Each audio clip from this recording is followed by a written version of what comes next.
Caldeirão, caldeirão, caldeirão do Paulão.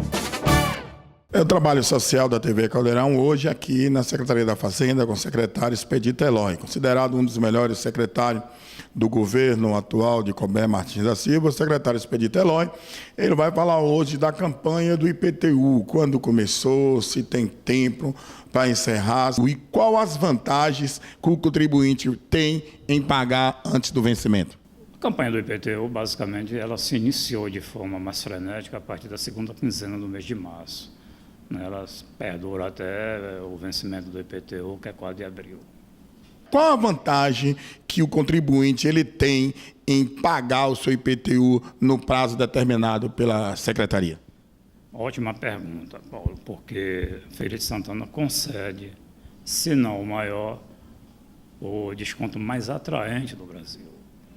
Para uma inflação em 2018 de 3,75%, o município concede 20% de desconto para pagamento à vista. Está aí o flagrante, interessante, atrativo, e é por esse motivo que a grande maioria dos contribuintes termina pagando IPTU no prazo de 4/4, justamente para a manutenção do desconto de 20%. Secretário, algumas reclamações chegou à nossa redação de pessoas que pagaram valor o ano passado e esse ano teve uma correção. O que deve fazer essas pessoas para ter essa explicação, ter essa correção corrigida e por que teve esse aumento? Observe, o aumento é o aumento inflacionário. Os próprios órgãos de controle externo, eles determinam que o aumento real é uma prerrogativa do governo, o aumento real. Já o aumento inflacionário é uma obrigação do gestor. Porque, observe, para o telespectador da TV Caldeirão entender melhor, as despesas da prefeitura, elas crescem numa proporção maior que a inflação, não é? O próprio aumento do segmento dos servidores, dos profissionais da educação, esse segmento tem seu salário aumentado numa proporção maior que a inflação. O MEC determina, tem sido recorrente nos últimos anos, o MEC sempre determina um percentual que supera a inflação para corrigir o salário dos professores, não é? Uma outra despesa também considerável, relevando o município, é a despesa de coleta e aterro de lixo. Ela sobe numa proporção maior que a inflação porque tem o crescimento vegetativo, aí não é só a inflação. Então, não tem sentido, e aí os órgãos de controle externo têm razão, não tem sentido todas as despesas da prefeitura aumentarem numa proporção até maior que a inflação, e o recurso que a gente utiliza para bancar essas despesas, que é a receita tributária, por exemplo, ela não seja corrigida. Não corrigir na base tributária do município fica flagrante para os próprios organismos de controle externo que a inércia, que a indiferença, que a negligência e que aí caracteriza o descontrole orçamentário. Então, a Receita a gente tem que procurar, a gente sempre tem dito que a Receita ela é um instrumento abstrato. E a despesa, ela é concreta. A despesa a gente está enxergando, e a receita não. A despesa, ela sobe numa proporção maior que a inflação. Se sua receita não subir na mesma proporção, a gente vai ter um déficit, a gente vai ficar devendo, a gente vai ficar sem condição de pagar aos prestadores, aos fornecedores, compreendeu? Então, agora, o que tem gerado, Paulo, o que tem gerado telespectadores da TV Caldeirão uma relativa polêmica, é que alguns condomínios, eles estavam com o cadastramento da área construída errada. Foram poucos condomínios, que, em função da rotatividade que existe na secretaria, a todo momento uma legislação diferente, um município que tem 220 mil imóveis cadastrados, então é natural que haja uma margem de erro, o que a gente considera um desvio padrão, que pode ter em torno de 1,5%. Mas a gente sabe que para uma quantidade de 220 mil imóveis, 1,5%, representa 3.300 imóveis. Então, a gente está propenso, a gente já imagina, já projeta a reclamação desse quantitativo de contribuintes. Agora, o que é que a gente pede ao contribuinte? O lugar do contribuinte, ninguém erra de forma deliberada, seria uma irresponsabilidade e uma coisa sem sentido. Não é? E em matéria tributária, o erro tem que ser corrigido. Em matéria tributária, não pode botar o erro embaixo do tapete, que uma hora ele aparece de forma mais danosa. Não é? Porque o que é que acontece? Alguns condomínios, observe que não há reclamação para imóvel fora de condomínio. Isso aconteceu exclusivamente com 8% dos condomínios, né? Onde o colega, quando cadastrou, o que é que acontece? O empreendedor responsável pela implantação do condomínio, ele manda um relatório para a prefeitura. Nesse relatório, ele indica a área construída. Então, se Paulo tem no Vila Olímpia um apartamento de 40 metros, ele não vai pagar só 40 metros. Esse 40 metros é a área privativa.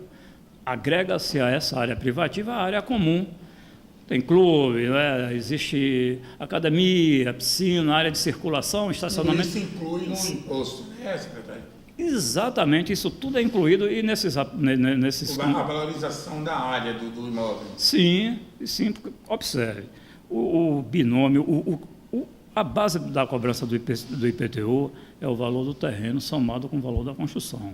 Então, quando agrega só 40 metros, vai se cobrar 40 metros. Em condomínio, além desse 40, tem que agregar esses outros instrumentos, como a gente já citou aqui, academia, clube, piscina, estacionamento. Então, nesses casos específicos, se cadastrou apenas a área privativa. A gente identificou esse problema e corrigiu para 2019. Então está explicado a reclamação do ouvinte, quando ele falou que tinha comprado uma casa pequenininha e que ele fez outras reformas, pagava outro valor de IPTU, mas ele fez várias reformas nas casas. Então, ela valorizou o preço de mercado. Então, aumenta o IPTU. Então, está explicado esse aumento, e é que ele comprou X e hoje ele já tem 2X. Exatamente. Agora, o que é que a gente pede ao contribuinte? Ontem a gente foi surpreendido por uma matéria numa emissora de rádio de que o contribuinte chega aqui e é maltratado. Eu cheguei cedo hoje aqui, nos reunimos com toda a equipe, reproduzimos a reclamação do contribuinte e, a princípio, ela não tem fundamento. Do colega mandar o contribuinte se virar, do colega dizer, seu problema não é aqui. Não existe essas coisas. Porque tudo, na realidade, Paulo, é como fala e não o que fala. O contribuinte queixoso, ele reclamou de que o IPTU não estava em nome dele, ele estava pagando e ele queria que o IPTU fosse para o nome dele. O colega tem que orientá-lo no sentido que essa mudança tem que acontecer em cartório. Mas quando ele narra para a emissora de rádio, quando ele narra para a emissora de TV, ele narra com uma entonação que não é a verdadeira, que o colega tratou com desdém e arrogância. Não é exatamente. Coisa que Vossa Excelência não aceita aqui dentro da sua secretaria. Não, aqui.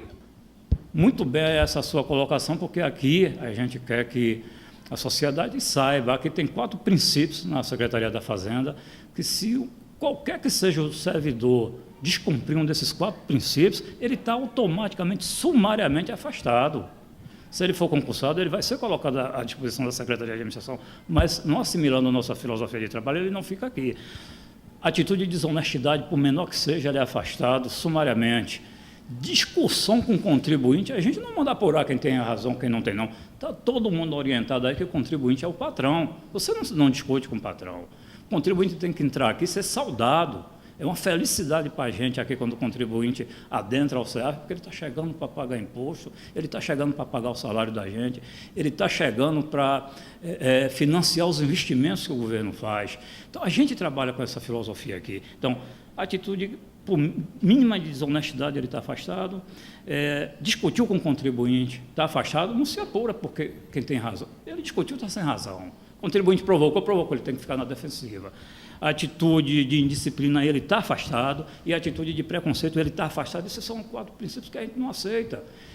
Mas a gente está aqui em cima, a gente tem gestores, a gente tem chefes em cada sessão que estão atentos a isso. Então, eu acredito que o contribuinte ontem ele foi infeliz, eu acredito, possa ser até que ele não seja contribuinte do imposto, não é? A gente não sabe exatamente, infelizmente, a gente não pôde fazer a defesa. Ou alguma pessoa plantada para querer desvirtuar a imagem da secretaria, já que nunca aconteceu esse tipo de reclamação aqui na sua gestão. É isso, a gente tem uma equipe muito grande e a gente não pode garantir por todo mundo.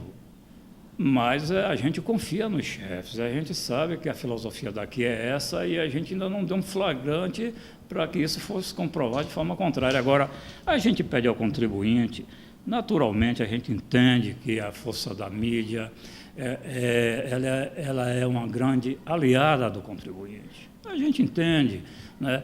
Contribuinte, ele não tem a quem recorrer, ele não tem a retaguarda jurídica. Então, a mídia realmente é uma grande aliada. Agora, a gente pede a ele que ele analise também, antes da reclamação na imprensa, que ele venha ao CEAF. Porque o que acontece hoje? Alguns síndicos, né, como o meu amigo Erivaldo Cerqueira, o bancário, nós somos colegas de banco, é uma pessoa consciente, uma pessoa esclarecida. Só quero avisar a meu amigo Cerqueira que o caminho não é judicializar, porque ele não tem nenhuma dúvida que, se isso for acontecer, vai prejudicar o condômino. Sabe por que vai prejudicar o condômino? Eu estou dando essas informações em primeira mão, a gente nunca quis se estender com relação a isso, porque a gente até pode responder por isso. Ninguém, cidade nenhuma do Brasil, porque isso é Código Civil, não é lei municipal, não é lei ordinária, não é lei complementar. É Código Civil que determina que ninguém, em qualquer lugar, território nacional, pode erguer uma parede sem autorização da Prefeitura. A gente abre um parênteses aí para o Distrito Federal, mas também lá vai haver a autorização de natureza distrital. Aí a obra fica de forma clandestina, é isso, senhor? Exatamente. Então, ele aí, quando ele ergue, ele faz uma ampliação da obra, por exemplo, ele tem a ampliação da obra e a própria construção da obra tem que ter o habite. Ele pega, faz isso sem autorização da Prefeitura, a multa por construção sem o habite é altíssima. Se a gente quisesse... Corre até o risco de perder o imóvel. Olha, de embargo, porque, veja bem, se ele faz isso sem acompanhamento do município, ele pode estar desrespeitando aí uma série de... Não é uma legislação, uma série de legislações. Então, Normas mesmo? Claro, de normas técnicas principalmente. Agora, observe, você já pensou, quando o contribuinte judicializa uma questão dessa natureza, vai envolver a justiça, onde aí a gente vai ter que fazer a coisa ao pé da letra. Não vai ter outro caminho, não vai ser retaliação, muito pelo contrário, mas se uma coisa dessa é judicializada, a gente vai ter que acionar a SEDU para multar a construção, porque ele não deu entrada para a concessão do habite. A gente vai pegar uma cópia do processo, mandar para a Receita Federal, porque é fato gerador de INSS da obra, e não é porque a gente quer retalhar nem vingar, muito pelo contrário, existe um convênio firmado com a Receita Federal, onde a gente tem que fazer isso. Tem que informar, né? Tem que informar. E outra coisa é a sonegação do próprio ISS, o Imposto sobre Serviço, porque toda e qualquer obra é serviço, e serviço é fato gerador do ISS. São 3 componentes que a gente não envolve nesse primeiro momento. Mas se o contribuinte judicializar, não vai ter outro caminho. Aí a gente vai ter que comprovar em juízo que a gente tem razão, aí ele vai ter que responder pela multa da Secretaria de Desenvolvimento Urbano. Dependendo da circunstância, a obra pode ser embargada, ele vai responder pelo pagamento do INSS da obra na Receita Federal, a gente vai fazer um arbitramento para cobrar o INSS da obra, isso seria judicializar. Então, antes disso, que ele venha aqui, a cobrança do IPTU, ela está presa ao valor venal do imóvel, é uma relação direta. Quanto mais caro o imóvel, quanto mais imponente, mais caro é o IPTU. Isso é uma questão de justiça fiscal e é um princípio quase que mundial, quase que universal. Eu não digo que é definitivo, porque a gente conhece a legislação de Portugal e conhece a legislação da Espanha, é assim. Mas o contribuinte, Paulo, ele pode, o contribuinte que está me ouvindo, tem uma coisa muito simples, né, que pode evitar qualquer celeuma, que pode evitar qualquer desgaste. E, não obstante essa questão de área construída, independentemente do tamanho do terreno, independentemente de localização, independentemente de obras de infraestrutura que envolvem o imóvel dele, quem define o IPTU é o valor do imóvel. O carnê identifica o valor do imóvel, um documento de arrecadação identifica o valor do imóvel. Se ele entender ali que o valor do imóvel identificado ele está fora da realidade, que ele está acima do valor do mercado, ele não tem nenhuma dúvida que ele vai chegar aqui e esse problema será resolvido. Caldeirão, caldeirão, caldeirão do Paulão.